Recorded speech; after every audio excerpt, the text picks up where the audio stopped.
कार्यक्रम प्रसङ्ग एक सवाल अनेकको अर्को श्रृङ्खलामा यहाँहरूलाई हार्दिक स्वागत अभिवादन गर्दछु। म एलपी शर्मा।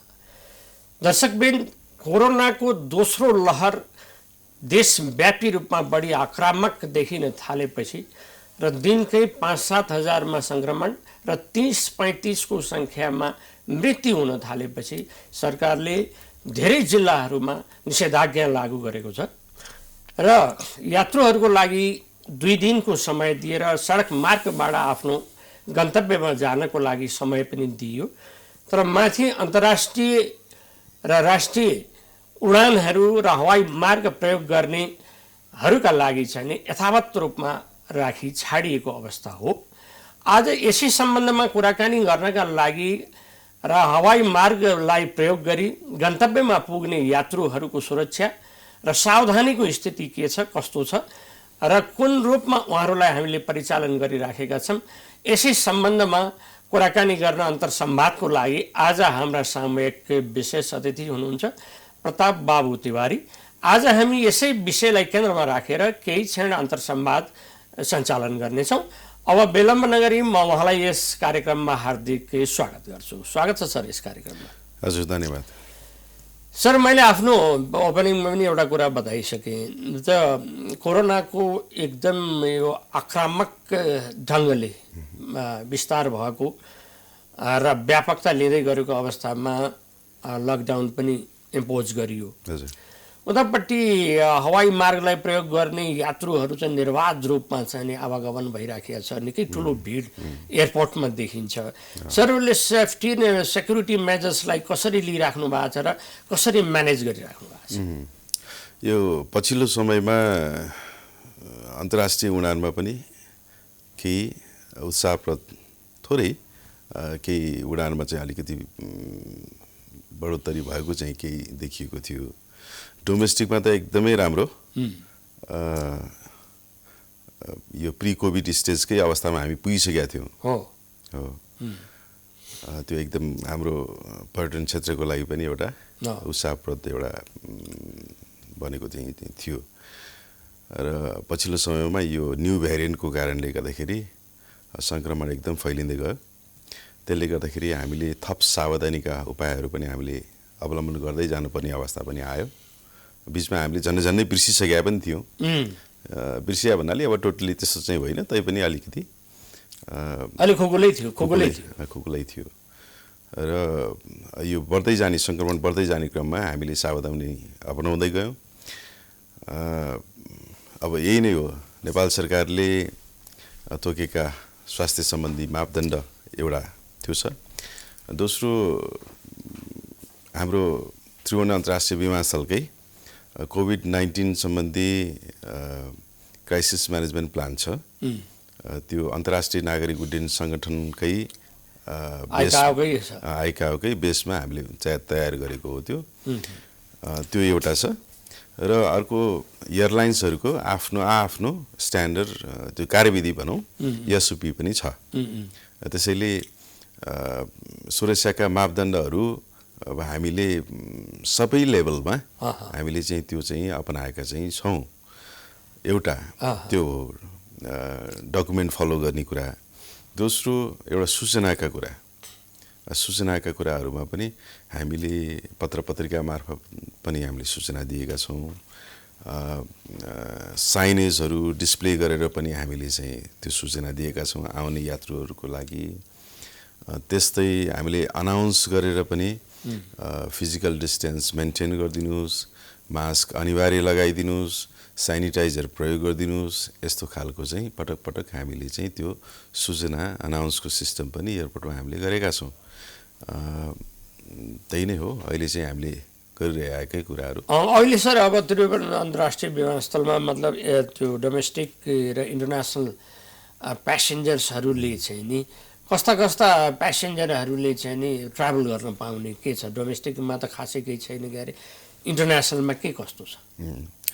इन्टरनेसनलमा पनि अब विशेष त हाम्रो नेपाली प्यासेन्जरै बढी हुनुहुन्छ, फरेनर धेरै कम छ।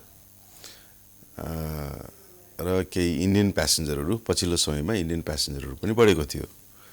इन्डियन प्यासेन्जर बढ्नुमा चाहिँ अब इन्डियाबाट यी खाडी मुलुकमा जानेहरू यसले नेपाललाई प्रयोग गरेर नेपाललाई ट्रान्जिट आउने 2-4 दिन यहाँ बस्ने अनि फेरि चाहिँ पिसिआर टेस्ट गर्ने अनि जाने त्यो क्रम थियो डाइरेक्ट फ्लाइट उहाँबाट खाडी मुलुकमा नभएको कारणले उसले रोकेको छ खाडीले अहिले रोकेको अवस्था भएको हुनाले यो मार्ग प्रयोग हुन्थ्यो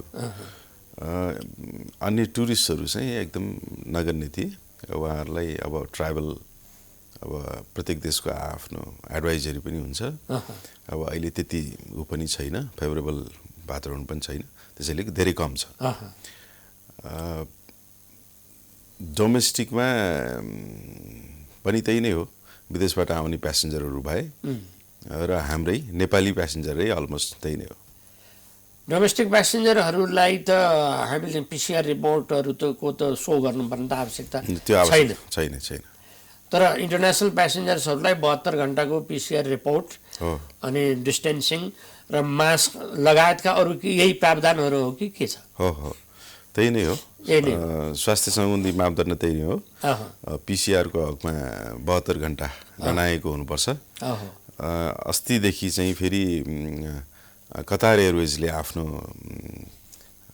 त्यहाँको गभर्मेन्टले तोकिदिएको छ 48 घण्टाको पिसिआरको त्यो रिपोर्ट चाहिन्छ भनेको छ 72 पनि मान्नु नभएर 48 त्यसैले हामी जाने भनेको एयरलाइन्स अथवा जुन देशको गन्तव्य छ अथवा ट्रान्जिट जुन एयरपोर्ट प्रयोग गर्छौँ त्यहाँको त्यो सरकारको नियम जे छ त्यो पालना चाहिँ यात्रुहरूले गर्नु पर्यो जुन रेस्ट्रिक्टिभ छ भनेको त्यो कसैको 96-90 घण्टा होला भने अब 72 घण्टा हाम्रो बढी रेस्ट्रिक्टिभ भयो त्यही भने 48 घण्टा अब लगाएको हुनाले अब 48 घण्टा पनि कतारबाट ट्राभल गर्नेहरूको लागि त्यो नयाँ नियम आएको छ हजुर होटल रिजर्भेसनको बुकिङ पनि सो गर्नुपर्ने भन्ने के कुरा छ नि त्यो हो कि होइन त्यो पनि छ त्यो पनि छ हजुर कमसेकम चाहिँ नि होटल आइसोलेसनमा बस्ने विदेशीको लागि अब होटल क्वारेन्टाइन जस्तो होटल क्वारेन्टाइन त्यसको लागि बुकिङ चाहिँ चाहिन्छ बुकिङ भएको चाहिन्छ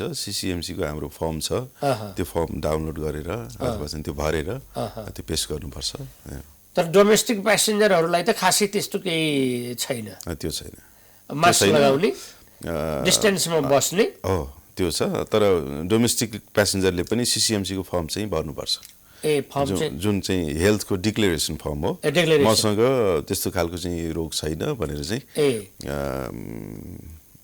त्यो सिम्टोमेटिक त्यस्तो चाहिँ कुनै सो घोषणा चाहिँ गर्नुपर्छ त्यहाँ टेलिफोन नम्बर पनि हुन्छ त्यो चाहिँ के को लागि भने भोलि चाहिँ भइहाल्यो भने ट्र्याकिङ गर्नको लागि हो सजिलो कि अन्य अब को चाहिँ यात्रा गरेका थिए उहाँ कहाँ पुग्नुभयो त्यो ट्र्याकिङ गर्नको लागि अब यो पछिल्लो समयमा चाहिँ डोमेस्टिक प्यासेन्जरहरूको अत्यन्त उत्साहवर्धक चाहिँ आवागमन देखिएको थियो सर त्यहाँ होइन म स्वयंले पनि देखेको थिएँ कि ओहो यति राम्रो डोमेस्टिक प्यासेन्जरहरूको यो चाहिँ एयर रुटलाई प्रयोग गर्ने जुन एउटा बानी बस्यो एउटा संस्कारको रूपमा विकसित भयो यो त नेपालको टुरिज्मको इतिहासमा पनि अत्यन्त उत्साहवर्धक र चाहिँ नि कस्तो भने एउटा चाहिँ नि निकै प्रभाव परसम्म निकै प्रभाव पार्न सक्ने किसिमको चाहिँ एउटा टर्निङ पोइन्ट जस्तो देखिएको थियो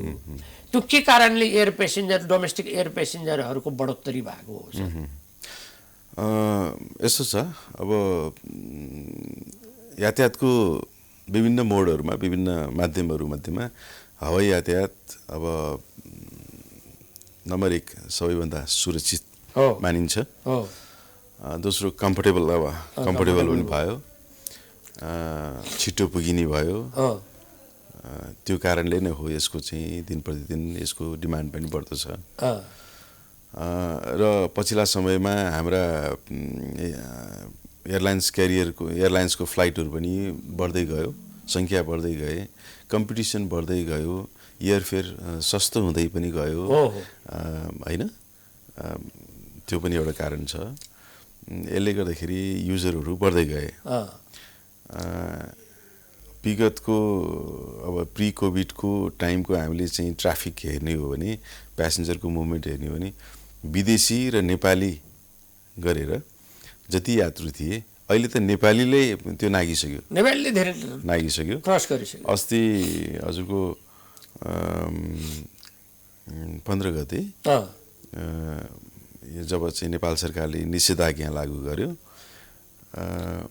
मैले चाहिँ डाटा हेर्दाखेरि यो 2019 को अक्टोबर को एभरेज पर डे को चाहिँ डाटा हेरेँ त्यो चाहिँ अहिलेसम्म भन्दा नि 2019 सम्मको हाइएस्ट डाटा थियो त्यो 10,000 अराउन्डमा डोमेस्टिकमा चाहिँ यो त्रिभुवन अन्तर्राष्ट्रिय विमानस्थललाई प्रयोग गरेर आन्तरिकमा 10,000 अराउन्डमा चाहिँ आवत जावत गरेको डाटा थियो 10,000 यात्रु हजुर अस्ति 15 गते हजुरको 15,263 ले आवत जावत गरे यो सम्भवतः मेरो विचारमा अहिलेसम्मकै सबैभन्दा हाइएस्ट हो यो 34 वर्ष पहिलादेखिको सबभन्दा हाइएस्ट भन्ने कुरा हो अब त्यो निषेधाज्ञाले पनि अलिकति बढेको हो उसाप्रत 12-13,000 त छँदै थियो अलिकति चाहिँ 3-4 हजार फेरि बढ्यो उसाप्रत छ यो एयरफेयरलाई जुन हामीले रिड्युस गर्यौँ नि तल झराउँदै एयरलाइन्सहरूले चाहिँ नि लगभग आधा मूल्यमा जहाँ आवजावत गर्न सकिन्छ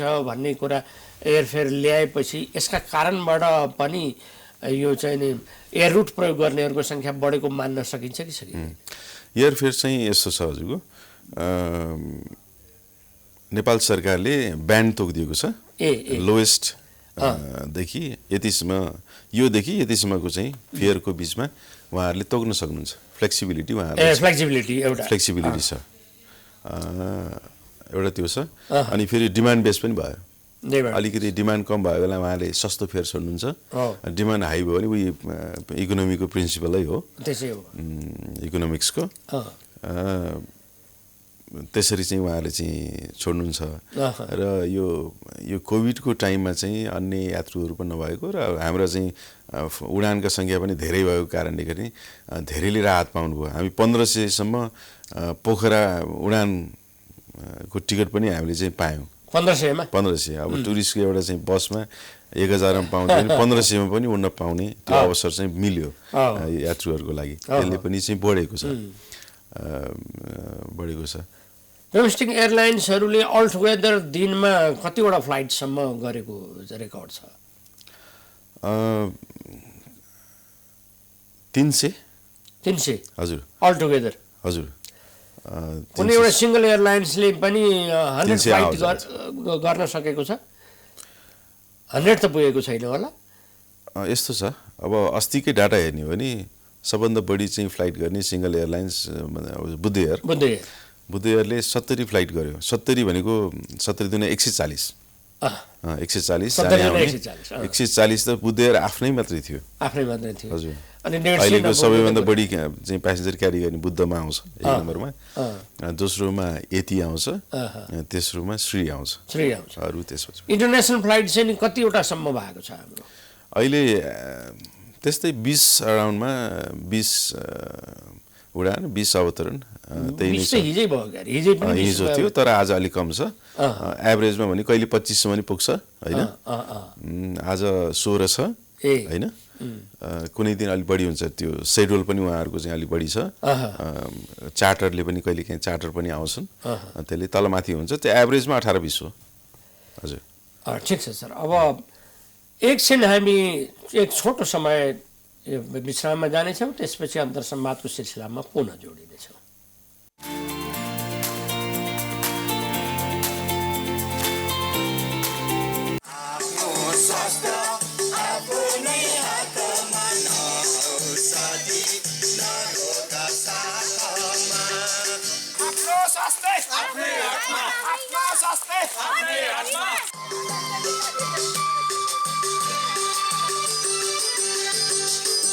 सर्वप्रथम कब्जियतलाई हटाउनु पर्छ सर्वप्रथम कब्जियतलाई हटाउनु पर्छ कब्जियतले धेरै रोगलाई निम्तो दिने गर्छ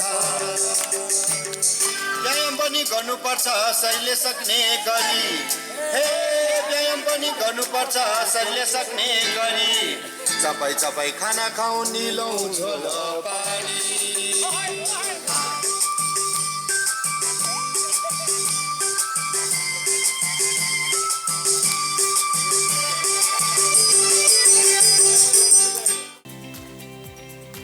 केही गर्नका लागि मौसम होइन मन चाहिन्छ, साधन सबै जुट्छ, सङ्कल्पको धन चाहिन्छ। People do not remember what you say, they remember what you do. जिन्दगीका पत्रहरू पल्टाउँदै जाँदा जीवनको सत्य स्वतः उद्घाटित हुँदै जाने एक विशेष कार्यक्रम प्रसङ्ग एक सवालन। सर कार्यक्रममा पुनः स्वागत छ। हस्, धन्यवाद। अब सर पछिल्लो सूचना जानकारी अनुसार चाहिँ सिसिएमसीले सबै अन्तर्राष्ट्रिय र यो डोमेस्टिक उडानहरू पनि बन्द गर्ने भन्ने कुरा सिफारिस गरेको छ भन्ने कुरा जानकारीमा आएको छ, सुन्नमा आएको छ। त्यस सम्बन्धमा के हो सर? हामीले यो सङ्क्रमण बढ्दै जाने क्रममा र हामीले एयरपोर्टमा एउटा डिस्टेन्सिङ मेन्टेन पनि गर्नु पर्यो र एयरपोर्टको टर्मिनलको आफ्नो एउटा क्षमता छ होइन, सिटिङ पनि अल्टरनेट सिटिङ व्यवस्था गर्नु पर्यो। त्यसले गर्दाखेरि अब हामी चाहिँ 50%मा चाहिँ डाउनमा चाहिँ जानुपर्छ भन्ने हामी सोचमै थियौँ। सोच भएन कि हामीले त्यो सिफारिस पनि गरेका थियौँ। हामीले हाम्रो डोमेस्टिकको टर्मिनलको क्यापेसिटी करिब 400 प्यासेन्जर पर आवर छ। पर आवर छ।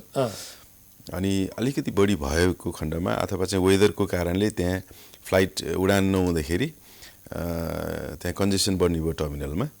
त्यो अवस्थामा हामीले छुट्टै टेन्टको व्यवस्था पनि गरेका थियौँ, त्यहाँ अलिकति कन्जेसन नहोस् बाहिर चाहिँ, त्यसको व्यवस्था पनि हामीले गरेका थियौँ। एउटा टेम्पोररी व्यवस्था चाहिँ त्यो हाम्रो थियो। र यो सङ्क्रमण चाहिँ अलि फैलिन नदिनको लागि अब सिटिङ अल्टरनेट राख्नु पर्यो। त्यसले गर्दाखेरि हाफमा जाने भयो। त्यो अनुसार हामीले डोमेस्टिकमा, इन्टरनेसनलमा त्यति समस्या थिएन, इन्टरनेसनल समस्या छैन। हामीले त्यसरी सेड्युल हामीले त्यसरी नै मिलाएका छौँ। त्यो बढेको पनि छैन। प्री कोभिड स्टेजको 1/3 नै छ अहिले मुभमेन्ट चाहिँ। र त्यो फ्लाइट पनि हामीले नै त्यो त्यसरी सेड्युलहरू हामीले मिलाएको छौँ। कन्जेसन धेरै नहुने तरिकाले हामीले मिलाएका छौँ। डोमेस्टिकमा त्यो देखिएपछि हामीले उडान 50% कटौतीको लागि सिफारिस गरेका थियौँ। यही बिचमा निषेधाज्ञा लागू भयो। निषेधाज्ञा लागू भइसकेपछि हामीले अब गन्तव्यमा जानको लागि हामीले फेसिलिटेट पनि गरिदिनु पर्यो, किनकि अब नेपाल सरकारले गरेको निर्णय र यात्रुहरूलाई परेको चाहिँ असुविधालाई त्यसलाई चाहिँ हामीले मध्यनजर राखेर हामीले उहाँहरूलाई फेसिलिटेट गर्नु पर्यो। त्यो फेसिलिटेट गर्ने क्रममा हामीले त्यहाँ विभिन्न एरेन्जमेन्टहरू गऱ्यौँ एयरपोर्टमा। केही कन्जेसन त भयो, तैपनि हामीले अराइभलमा पनि हामीले चाहिँ छुट्टै चाहिँ ब्यागेज कलेक्सन एरियाहरू हामीले चाहिँ टेम्पोररी तयार गऱ्यौँ। अनि त्यही मैले जुन बाहिर पनि चाहिँ बस्ने एउटा चाहिँ व्यवस्था, धेरै क्राउड भयो भने अर्को टेन्टको व्यवस्था पनि हामीले गरेका थियौँ। त्यसरी चाहिँ हामीले चाहिँ मिलाएका चाहिँ थियौँ त्यति बेला। तर चाहिँ के भने अब यो निषेधाज्ञा लागू भइसकेपछि जो जहाँ जानुपर्ने उहाँ गइसक्नु भएको छ र केही अत्यावश्यक चाहिँ मान्छेहरू चाहिँ अब ट्राभल गरिरहनु भएको छ, ओपन पनि भइरहेको अवस्थामा। तर घटन चाहिँ घटेर आयो। अब 147 टेकअफ, 149 टेकअफ, 149 चाहिँ ल्यान्डिङ, त्यो हाइएस्ट भएको दिनमा त्यो थियो भने भोलिपल्ट निषेधाज्ञा लागू भएपछि 105 210 मा चाहिँ झर्यो। जाने भने 210 मा झर्यो। हिजो हजुरको 158 आवाज जावत उडान चाहिँ उडान अवतरण भए हिजो। अब आज 146 छ। 146 चाहिँ जाने आउने उडान घट्दैछ। त्यो आफै घटिरहेछ। एउटा त्यो आफै घटिरहेछ। हाम्रो योजना चाहिँ के थियो भने अब गभर्मेन्टको निर्णय कसरी आउँछ त्यो एउटा होला। हामी चाहिँ अलिकति हाम्रो क्यापेसिटी पनि हेरेर र त्यहाँ सङ्क्रमण पनि धेरै अब नफैलिने तरिकाले स्वास्थ्यका मापदण्डहरू कडाइका तरिकाले त्यहाँ लागू गर्ने र 50% मिनिमम 50%मा चाहिँ हामी सञ्चालनमा ल्याउने त्यही तयारीमा चाहिँ हामी थियौँ। अहिले सिसिएमसीको त्यो सिफारिस त्यो गएको चाहिँ मैले पनि यही पत्र पत्रिकाबाट चाहिँ सुने देखेँ। अब क्याबिनेटले निर्णय गर्ने कुरा आयो। नेपाल सरकारले कस्तो निर्णय गर्छ। डोमेस्टिकमा इन्टरनेसनलमा त हजुरको त्यस्तो चाहिँ अब कटौती गर्नु पनि देखिँदैन। इन्टरनेसनलमा हामीले म्यानेजेबलै थियो। तैपनि अब कस्तो छ भने विभिन्न कन्ट्रीहरूले अब इन्टरनेसनल फ्लाइटहरू पनि अब बन्द गर्दैछन् होइन विभिन्न कन्ट्रीहरूले। अब हामी कहाँ सङ्क्रमणको दर हेर्दाखेरि अन्यको ठाउँको तुलनामा बढी चाहिँ छ। अब उल्टो हामीलाई पनि कटौती गर्ला नि भन्ने चाहिँ हाम्रै उडान पनि त्यस्तो पनि छ। अब विभिन्न यी पक्षहरूलाई हेरेर किनकि अब यसको रिस्क एसेसमेन्ट भनौँ न हेल्थ रिस्कको एसेसमेन्ट गरेर सरकारले अथवा विज्ञहरूले चाहिँ एउटा चाहिँ सिफारिस गर्ने कुरा आयो र नेपाल सरकारले निर्णय गर्ने कुरा आयो। हामी त कार्यान्वयन गर्ने निकाय नै पर्यो। ठिक छ सर, यो त जे निर्णय होला त्यही गरिएला होइन। अब अर्को कुरा यो उजुरी र गुनासाहरूको सम्बोधनमा सरहरूले कतिको ध्यान दिनुहुन्छ। जस्तो चाहिँ यो बुटिक एयरपोर्टको रूपमा यसलाई विकास गर्ने भन्ने कुरा थियो होइन। अन्तर्राष्ट्रिय विमानस्थललाई डोमेस्टिकतर्फ पनि त्यहाँ छ। अब चाहिँ गर्दा धेरै किसिमका उजुरी र गुनासाहरू आउँछन् नि, यसलाई सरहरूले कसरी व्यवस्थापन गरिरहनु भएको छ? अहिले अब म गएको त्यहाँ महाप्रबन्धक भएको करिब 4 महिना हुन लाग्यो र मेरो फोकस चाहिँ केमा छ भने प्यासेन्जरको सेटिस्फ्याक्सन होइन, सन्तुष्टि। हाम्रो युजर भनेकै प्यासेन्जर हो। यात्रुले सन्तुष्टि महसुस गर्नु पर्यो। त्यो सन्तुष्टि महसुस गर्नको लागि हामीले सेफ्टी सेक्युरिटी त टपमै आउँछ, उहाँहरूको सुरक्षाको कुरा। त्यसपछि अनि सर्भिस क्वालिटीको कुरा, उहाँलाई दिने सर्भिसको कुरामा चाहिँ सेवाको कुराहरूमा चाहिँ कुनै तलमाथि नहोस्। र विगतका तुलनाहरूमा एयरपोर्टमा धेरै अब सुधारहरू हुँदै गएका छ। तपाईँहरूले पनि त्यो देख्नुहुन्छ। हामी अझै पनि त्यसलाई चाहिँ हामी गर्दैछौँ, अझ सुधार गर्दै लैजाँदैछौँ विभिन्न। अब विशेष गरी चाहिँ हाम्रो एयरपोर्ट चाहिँ के भयो भन्दाखेरि हाम्रो पुरानो एयरपोर्ट छ, टर्मिनल पहिल्यैकै अवस्थामा हो। त्यसले चाहिँ अब चाहिँ पार्किङ पनि साँघुरो थियो। अब हामीले पार्किङ पनि थप्यौँ, 2टा वाइड बडी, त्यसैमा 4वटा चाहिँ सानो न्यारो बडी पनि हामीले राख्न सक्छौँ। त्यसैले पार्किङ पनि एक्सपान्सन भएको छ। अनि हामीले टर्मिनललाई पनि हाम्रो डिपार्चर टर्मिनल पनि हामीले एक्सपान्ड गऱ्यौँ, अझ थप एक्सपान्ड गर्दैछौँ। र हामीले अहिले चाहिँ के भने हाम्रो समस्या चाहिँ कहाँ, हाम्रो चेक इन एरिया पनि साँघुरो छ, अराइभल ब्यागेज लिने ठाउँ पनि हाम्रो साँघुरो छ। अब त्यसरी पुग्दैन, हामीले क्षमता अभिवृद्धि गर्नै पर्छ भनेर हामीले त्यो प्लानमा पनि हामी छौँ। अब 1 वर्षमा हजुरको यो पनि एक्सपान्ड हुन्छ। त्यसैले सिग्निफिकेन्ट अब रूपमा हाम्रो क्षमता बढ्छ। त्यसले चाहिँ सहज एयरपोर्टभित्र सहज आवागमन, अनि त्यसपछि क्युमा पनि अब समस्या नहुने गरेर हामीले चाहिँ त्यो व्यवस्था गर्छौँ। त्यस्तै अन्य क्वालिटीका कुराहरूमा पनि हामीले त्यो फोकस गरेका छौँ। अनि त्यसपछि अब सकेसम्म अर्को गुनासो के हो भने एयर होल्डिङका कुराहरू होइन, यी गुनासाहरू पनि सकेसम्म कम हुनु भनेर हामीले त्यो ट्राफिकको फ्लो म्यानेजमेन्ट पनि हामीले गर्दै हुनुहुन्छ। हजुर। अब सर हामी कार्यक्रमको अन्तिम चरणमा धकेलिसकेका छौँ। अब 1-2वटा सामान्य जिज्ञासा मात्रै मैले सरलाई गर्छु कि त्रिभुवन अन्तर्राष्ट्रिय विमानस्थलको आम्दानीले चाहिँ नि कतिको भरथेक गर्न सक्ने सम्भावना देखिन्छ त? त्रिभुवन अन्तर्राष्ट्रिय विमानस्थल अब हाम्रो त मुटु नै हो सिभिल एभिएसनको लागि। अब 90% चाहिँ रेभेन्यू यसले कमाउँछ होइन, यसबाटै सेयरिङ चाहिँ नेपालभरिकै एयरपोर्टको चाहिँ 90% चाहिँ टिआईले गर्ने, 10% अन्यबाट हुने भयो। केही एयरपोर्ट ब्रेक इभनमा छन्, केही डोमेस्टिक एयरपोर्टहरू। तर के हो, नेपालको अब सबै चाहिँ एयरपोर्टको चाहिँ अपग्रेडेसन गर्नु पर्यो, संरचना निर्माण गर्नु पर्यो, टिआई आफ्नै चाहिँ त्यो विस्तार गर्नु पर्यो भने पनि त्यसैबाट चाहिँ गर्ने हो। तर यो कोभिडको कारणले गर्दाखेरि हाम्रो रेभेन्यूमा एकदम सिग्निफिकेन्ट ड्रप भयो। अब 70% हाम्रो सुरुवातमा चाहिँ पहिला लास्ट इयरको सुरुको बेलामा चाहिँ लकडाउनको टाइममा त 90% पनि रेभेन्यू ड्रप भएको थियो र अहिले चाहिँ 70%मा ड्रप भएको छ। 30%ले हामीले चलाइरहेछौँ। त्यो च्यालेन्ज पनि छ। नेपाल सरकारलाई हामीले लोन अथवा सेयर लगानी यसको लागि पनि हामीले अनुरोध गरेका छौँ, किनकि त्रिभुवन अन्तर्राष्ट्रिय विमानस्थल भनेको हजुरको अब एउटा देशको एउटै मात्र एयरपोर्ट, अन्तर्राष्ट्रिय एयरपोर्ट, त्यसलाई सञ्चालनमा ल्याउन एउटा स्तरमा चाहिँ राख्नलाई चाहिँ एउटा केही कामहरू पनि गर्नु पर्यो र यो अहिले कोभिडको समय भएको हुनाले केही अपर्च्युनिटी पनि छ। प्यासेन्जरहरू कम भएको कारणले गर्दाखेरि त्यहाँ काम गर्न पनि अलिक सजिलो हुनाले अपर्च्युनिटी चाहिँ छ, रेभेन्यू पनि कम छ, च्यालेन्जहरू छ। हामीले नेपाल सरकारलाई पनि अनुरोध गरेका छौँ। अब यो एबेन्डन्ड एयरपोर्टहरूलाई फेरि तिनीहरूले पुनर्सञ्चालन गर्नेतर्फ पनि के छ सोचाइ? धेरै ठाउँहरूमा हामीले चाहिँ अब ब्ल्याकटप चाहिँ हामीले स्टल एयरपोर्टहरू धेरै ब्ल्याकटपहरू भएको छन्, केही क्रममा पनि छन्। त्यहाँका चाहिँ लोकल गभर्मेन्टहरूसँग पनि हाम्रो सहकार्य छ। उहाँहरूसँग पनि अहिले स्थानीय सरकारहरू भन्दा प्रदेश सरकार भनौँ, प्रदेश सरकारहरूसँग समन्वय भइरहेको छ सञ्चालनमा ल्याउनलाई।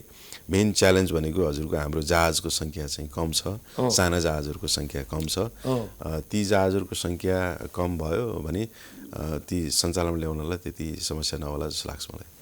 हस् त सर, अब निकै व्यस्तताको बिचमा पनि यहाँसम्म आइदिनु भयो र अहिलेको गतिविधिको बारेमा चाहिँ अपडेट गराइदिनु भयो। त्यसको लागि मेरो व्यक्तिगत र टिमको तर्फबाट हार्दिक धन्यवाद दिन चाहन्छु। हजुर, प्राइम टेलिभिजनलाई पनि होल टिमलाई पनि म धन्यवाद दिन चाहन्छु। धन्यवाद। हस् त दर्शकबिन, आज हामी प्रताप बाबु तिवारी महाप्रबन्धक त्रिभुवन अन्तर्राष्ट्रिय विमानस्थलको हुनुहुन्थ्यो र उहाँले पछिल्लो गतिविधिको बारेमा हामीले बसेर एकछिन चर्चा परिचर्चा गरौँ। निकै उत्साहवर्धक रूपमा डोमेस्टिक एयर प्यासेन्जरहरूको मुभमेन्ट रहेको अवस्थामा पछिल्लो समय निषेधाज्ञाले गर्दाखेरि यसमा केही समस्या र केही ड्रप हुन गएको छ।